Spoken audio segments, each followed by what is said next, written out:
Усім привіт на моєму каналі!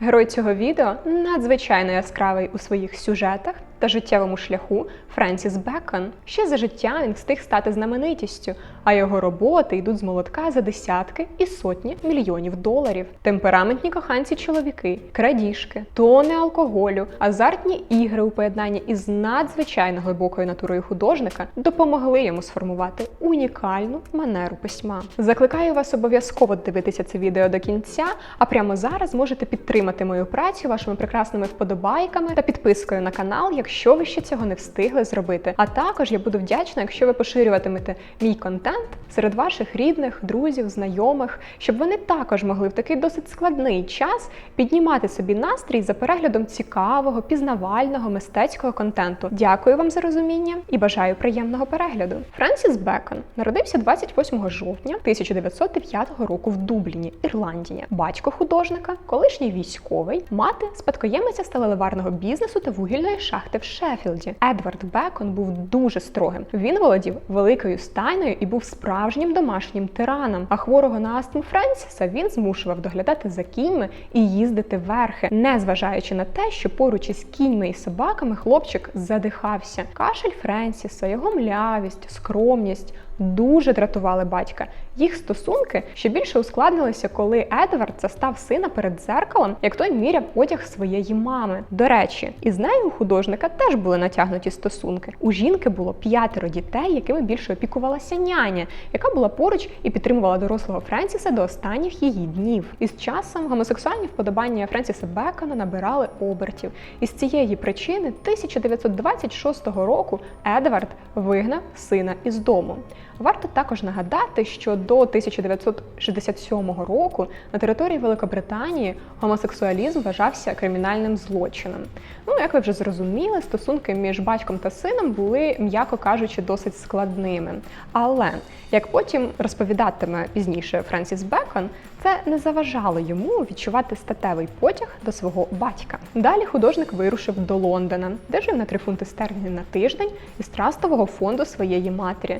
Щоб виживати, він уникав орендної плати та не гребував дрібними крадіжками, намагався пробувати підробітки як домашня прислуга та продавець жіночого одягу. Але, зважаючи на його гострий язик і дрібні хуліганства, надовго він ніде не затримувався. Далі були Берлін та Париж. До Парижу він приїздив за мистецьким натхненням, а коли 1927 року він потрапив на виставку робіт Пабло Пікассо, він був дуже вражений естетикою його робіт і сам надихнувся на заняття живописом. З 1929 року Бекон якийсь час займався дизайном інтер'єрів у Лондоні. Великого успіху його фірма не мала, хоча деякі дизайни Бекона були згадані в журналі The Studio. У той період він вперше пробує писати олійними фарбами, зокрема, створює картину «Розп'яття» 1933 року. Але її шарм тоді не оцінили. Ще й куратори міжнародної сюрреалістичної виставки 1936-го відкинули роботи художника, оскільки, на їх думку, ті були недостатньо сюрреалістичними. Це неабияк демотивувало художника. Він знищив практично все, що було написано,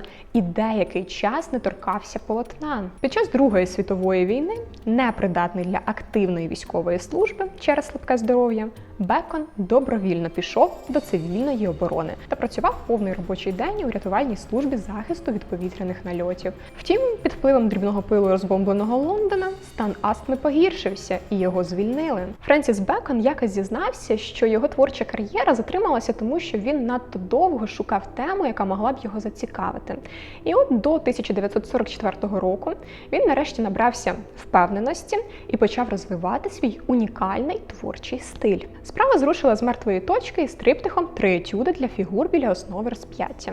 Робота узагальнювала теми, досліджені в його попередніх картинах. Прийнято вважати, що це його перший зрілий твір. Навіть сам художник вважав свої попередні роботи неактуальними. Зображення розп'яття займає важливе місце в творчості митця. Бекон зізнався, що бачив цю сцену як чудовий каркас, на який можна нанизувати різноманітні емоції. В 1950-х роках його мистецькі нахили змістилися до абстрактних фігур, які він часто ізольовував геометричними просторами. Аналізуючи свою творчість, Бекон говорив, що бачив зображення серіями, а роботи відображали одну тему протягом тривалих періодів, що знаходили втілення в диптихах і триптихах.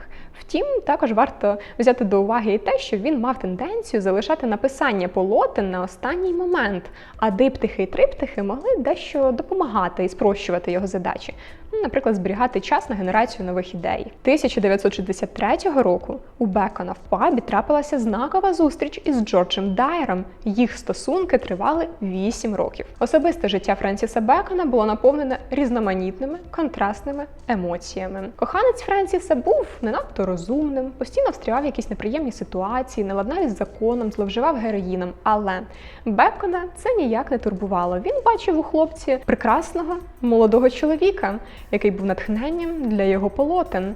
Ну і тим паче порівнюючи із попередніми аб'юзивними стосунками із старшими чоловіками, де були п'яні бійки, непритомного Френсіса Бекона могли залишити на вулиці, могли рвати його полотна, бувало всяке. То в стосунках із м'яким Джорджем Дайером художник відчував себе домінуючим захисником. У той період Дайер переважав на полотнах Бекона і 8 років був його музою, поки Дайер не наклав на себе руки. Після смерті коханця Бекон почав частіше писати автопортрети і пояснював це. Мої друзі мруть як мухи, мені більше нікого малювати. Можете здивуватися, але такий специфічний персонаж, як Френсіс Бекон, мав багато друзів. А не надто зразковий спосіб життя не заважав художнику багато працювати. Він був справжнім трудоголіком. Він отримав популярність та впізнаваність ще за життя. 1977 року під час його виставки в Парижі для автомобілів навіть перекривали вулицю, щоб натовпи глядачів могли безпечно дістатися до галереї. Друг та автор книги про Бекона згадує, що вони якось разом йшли бульваром Сен-Жермен, і до них підбіг чоловік обняти Бекона і подякувати йому. І говорить, це був не одиничний випадок.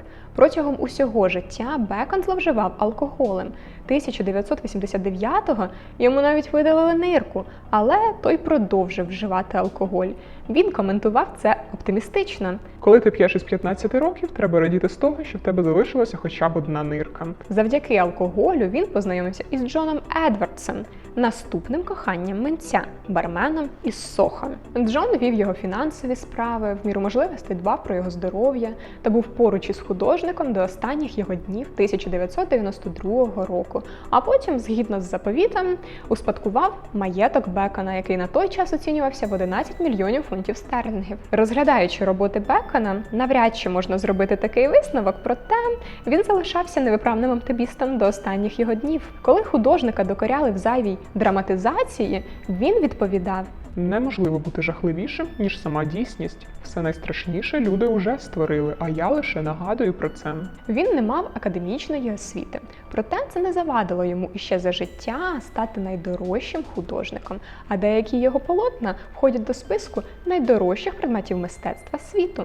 Триптих, навіяний Орестією Есхілем, був проданий на Сотбіс за 86,3 мільйони доларів. Полотно «Портрет Джорджа Дайера», який говорить, було продане на аукціоні Крістіс за 69,3 мільйони. 2013 року 3 дослідження Лючіана Фрейда авторства Френсіса Бекона пішли з молотка за 142,4 мільйони доларів США неназваному покупцеві. Я дякую вам за перегляд. Закликаю вас ділитися моїм контентом із вашими рідними, друзями, знайомими, щоб вони також у такий досить складний час могли піднімати собі настрій за переглядом цікавого, пізнавального, позитивного мистецького контенту. Лайк, коментар у підтримку україномовного YouTube та підписка на мій канал, якщо ви ще цього не встигли зробити. До нових зустрічей!